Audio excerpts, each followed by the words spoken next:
challenges going on the road at Virginia Tech, and obviously a different style of team. So just what kind of challenges, I guess, are there from turning around and forgetting about Saturday and getting on to the next one? Yeah, obviously an electric atmosphere. We showed a clip of Inner Sandman in our team meeting last night on the Virginia Tech intro. And so it'll be a first time where all of us are traveling together as a team. And it's hard to do that on the road and all the challenges that face us from a schematic standpoint. Very balanced offensively, 11 and 12 personnel. Quarterback is a big guy that's a lot more athletic than you want him to be. Very long team on both sides of the ball. Big up front, big on the perimeter. Defensively, you're going to see a 4-2 shell. Predominantly quarters and cover three on early downs. They got a defensive tackle. Pollard is an explosive player, really long, tall in the second level, that are athletic, and then talented on the outside. So our work is cut out for us for sure. Got to pay attention to the details and be confident in our technique and fundamentals, and it'll be a huge challenge and an exciting one to go on the road. Do you anticipate Josh Kaltenberger being back this week? If everything kind of goes according to his rehab, if it stays on schedule, I would anticipate him being available, yes. And last thing, Caleb Crockover was doing the kickoffs for most of the game the other day. Is that a path you'd like to go where you have a different kickoff specialist and a different guy for field goals and extra points? Yeah, just whoever gives us the best chance to be successful in both of those phases. Yeah, Ryan, you've had a chance to look at the film. Kind of give us a sense of maybe some of your takeaways, some of the good, and some things you need to improve at. Yeah, after watching it, you're definitely frustrated because there were opportunities all over the place to win that football game.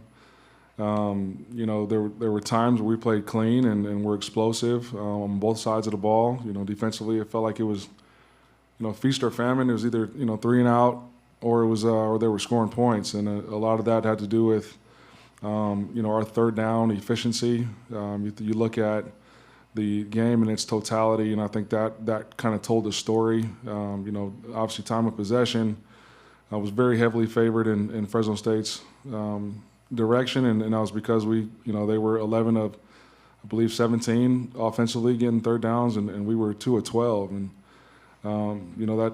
We got to come up with a better plan schematically, and then we got to play with confidence and pay attention to details so that we can execute from a player standpoint. Got to come up with a better short yardage plan. I think we had 4 opportunities to extend drives that were 2 yards or less, and came away with no yards. So definitely got to be better in on third downs on both sides of the ball.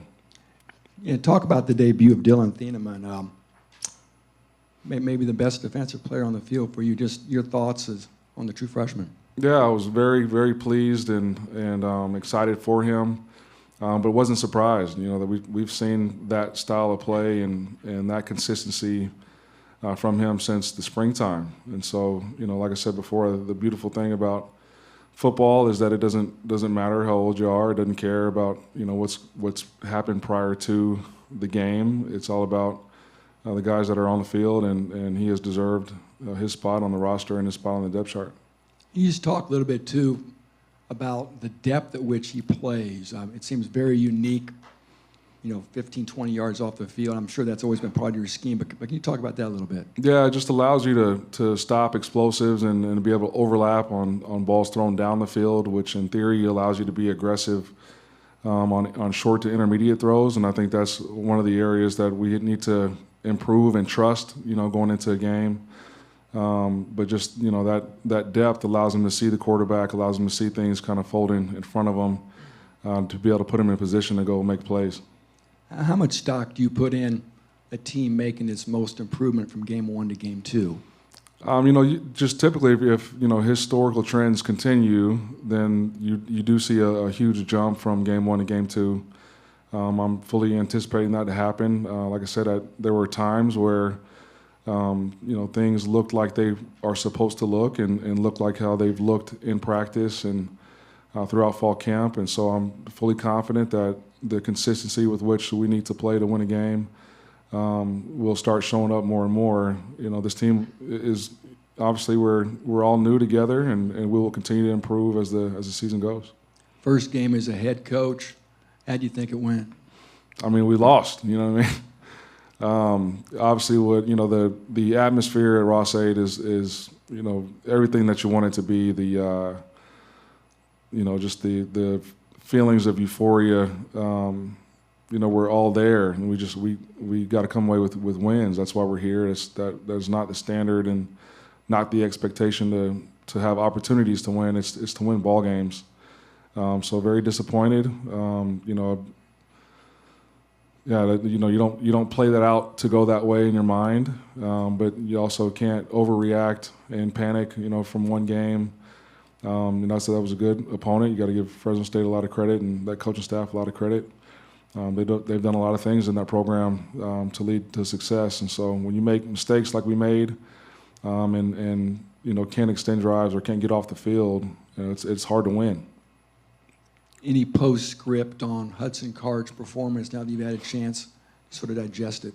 Yeah, I mean, you saw flashes of what he's capable of doing, both with his arm and his legs. We got to do a better job of protecting him and giving him an opportunity to stand in there and deliver, accurate and confident throws.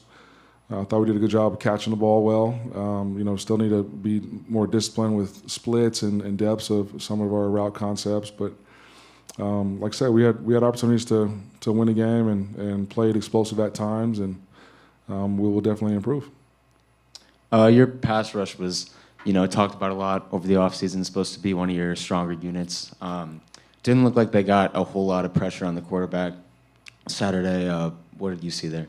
I mean, I would disagree, actually. I mean, we hit him a lot. I think we hurt him a little bit before halftime, sacked him a couple times. We just got to cover longer. There a lot of times, as soon as the ball is leaving his hands, we got guys in his face. I thought KJ and Nick were able to get pressure. We got to keep him in the pocket as well. Got to be disciplined with our rush lanes, and I thought that was also added to extended drives on third down in particular. But early downs, like they were getting the ball out pretty quick with the quick game, so you're not going to get there on a three-step concept. But some of our third and mediums to third and longers felt like we got there. We just got to cover a little bit longer. And then it was your first. Obviously, first game you coached, but then also the first game that you were actually coaching with your staff and everyone on that sideline. So how was the game day, workflow there, and did it run as smoothly as you wanted it to? Yeah, I mean, obviously you're going to improve, week in and week out, and you're always going to find things to critique to get better. But I thought, the communication was clear. I thought we were pretty clean. From a substitution standpoint, we had the one where we had to burn a timeout offensively, but other than that, I thought it was smooth. Nobody was panicking. Nobody was, overly dramatic or anything like that. And so we'll continue to get better.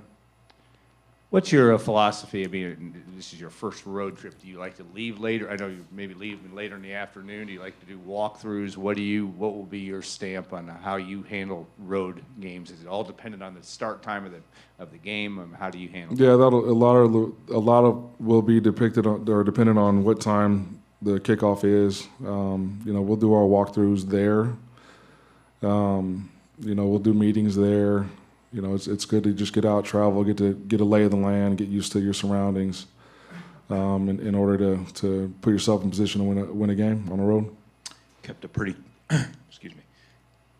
tight rotation at wide receiver. I think only 3 guys played more than 4 snaps. Is that the trust in those 3 guys, or would you like more guys to establish themselves there? I think it was a combination of the game getting tight and kind of going with who you trusted that you've seen the majority of throughout fall camp. But I do think we also need to rotate guys more. That was one of the things that we discussed as a staff post game is we got to be more precise on our rotations and giving guys an opportunity that are fresh to go showcase what they can do and gain some more experience. So I'd anticipate the reps to be more evenly distributed, but not evenly distributed, but more rotation for sure. You ask a lot of Scourton and Jenkins in their roles. How did they, I guess, handle that first game in terms of all the stuff you asked them to do? Yeah, obviously there's plays that you want back, but I thought they played with speed and physicality. I think that's also another position group that we got to rotate a little bit more. They got quality guys behind them that can play winning football, and so to keep that group fresh, I think would be key as well in terms of getting to the quarterback and causing pressure for him. Any other questions for Coach? All right, thank you, Coach. All right, appreciate it. Thanks, guys.